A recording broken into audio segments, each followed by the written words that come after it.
subjects.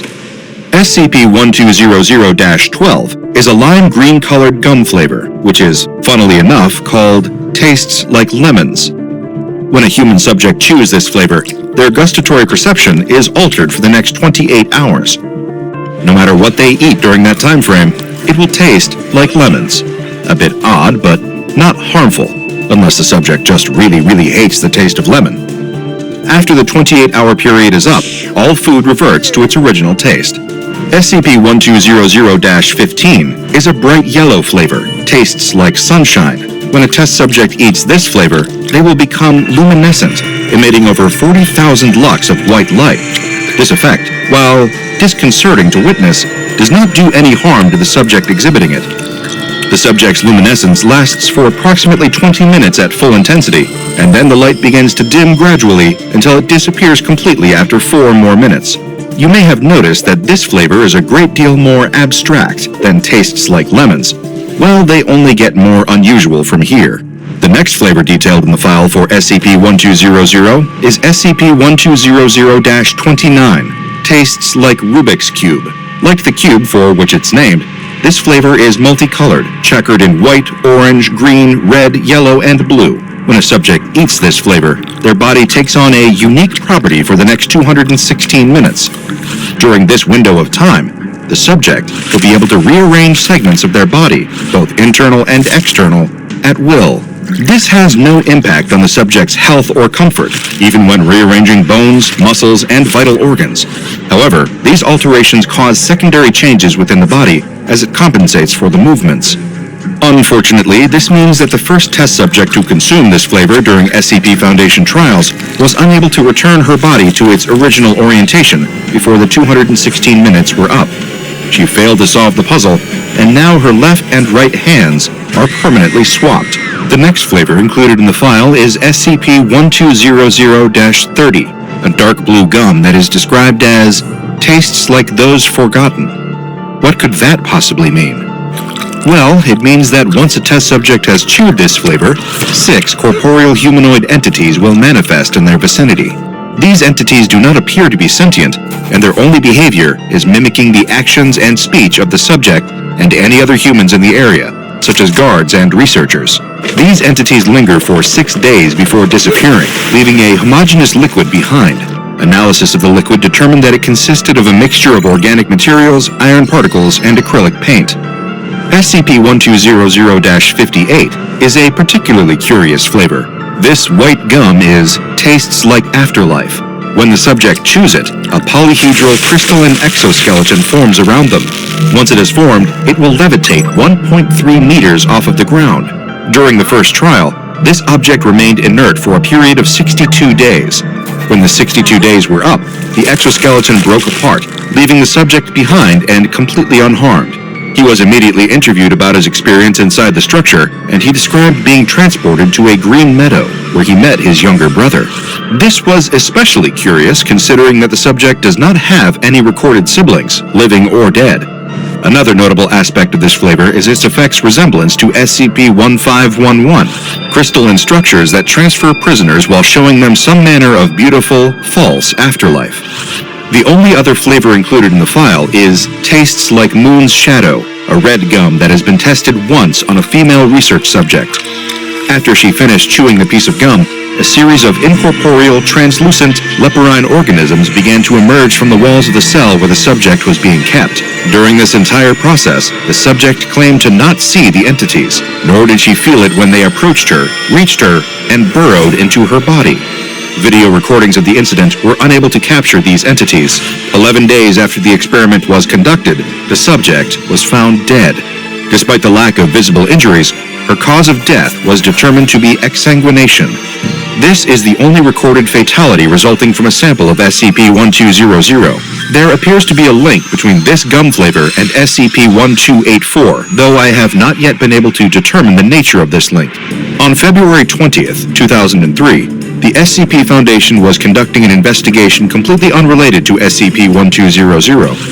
The exact nature of this original investigation has been redacted from the file, but whatever it was, it's irrelevant to the subject at hand. It isn't the investigation, but what they discovered by complete accident that matters. Foundation operatives stumbled upon a secretive facility that was entirely dedicated to the production of tastes like those forgotten. When the Foundation entered the facility, they discovered an assembly line, as well as 28 anomalous entities dwelling inside.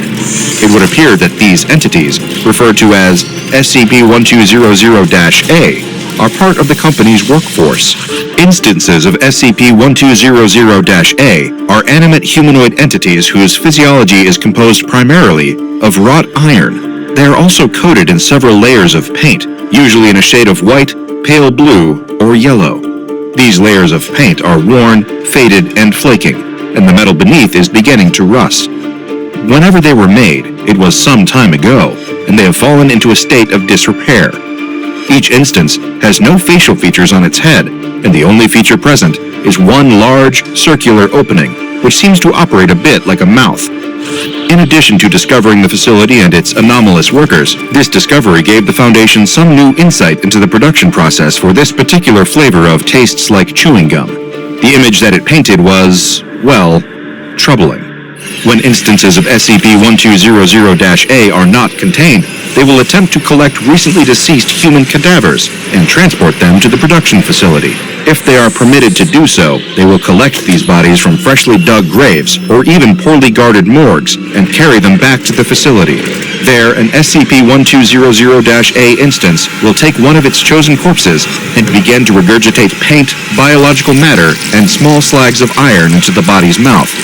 I apologize for the stomach-turning imagery, but there is simply no pleasant way to describe this process. The instance will repeat this process over a period of several weeks until the body begins to liquefy under the influence of whatever matter the entity has pumped into it. The process only ceases when the body begins to liquefy, eventually leaving behind nothing but a thick, homogeneous liquid, which will suddenly disappear soon after. How it disappears and where it goes is unknown, but I can make an unpleasant guess. Chemical analysis of some of this liquid has identified it as the substance that makes up 80% of the sample of tastes like those forgotten. It would appear that this particular flavor of chewing gum and Soylent Green have a key ingredient in common: people. No other facilities have been discovered at this point, so it is uncertain whether the key ingredients in other gum flavors are quite as macabre. Following the discovery of this facility, the Foundation cross-referenced its communication archives for any potential mentions of the facility or facilities like it. This investigation uncovered a surprisingly relevant phone call hidden in the archives. The call was made on June 2nd, 1999, from a payphone about 2 kilometers from the facility discovered in 2003. The recording contains one single unidentified male voice, and a transcription of the call's contents is included. Herrick, this is Davis. I'm all done with the psychopomps here. We redirected the output to the location you wanted. Weren't any problems there. The goo should start arriving to you shortly. About your other order, Morton spotted some nano-hives in Budapest. I'm heading out there tomorrow. They should do nicely for your task after some tinkering. Make sure there won't be any issues with my payment this time. If your contacts at the factory are unwilling, I can always find someone else. Call you in 2 weeks. Any discovery and seizure of SCP-1200 instances must be performed by the FDA under CFR Title 21. Once the instances are in the possession of the FDA, these samples will be replaced with non-anomalous duplicates, and the originals are to be transferred to Foundation Site 197. SCP-1200-A instances do not require food or oxygen to survive, and therefore are to be kept contained in individual reinforced containers, which are stored in the I-TL-1 wing of Site 197.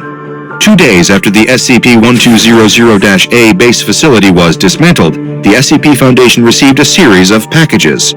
These packages were delivered to several facilities, and all contained the same thing: a new, previously undocumented flavor of gum.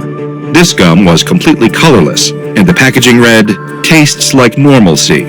Test subjects who chewed the gum said that it had no noticeable flavor at all, and no anomalous effects occurred.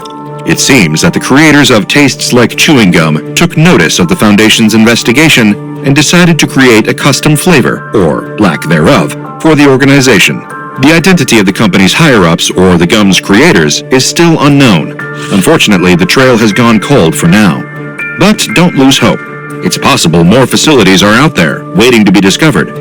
Keep that dream alive, investigators, and don't let me burst your bubble. Get it? Like bubblegum? Well, there's a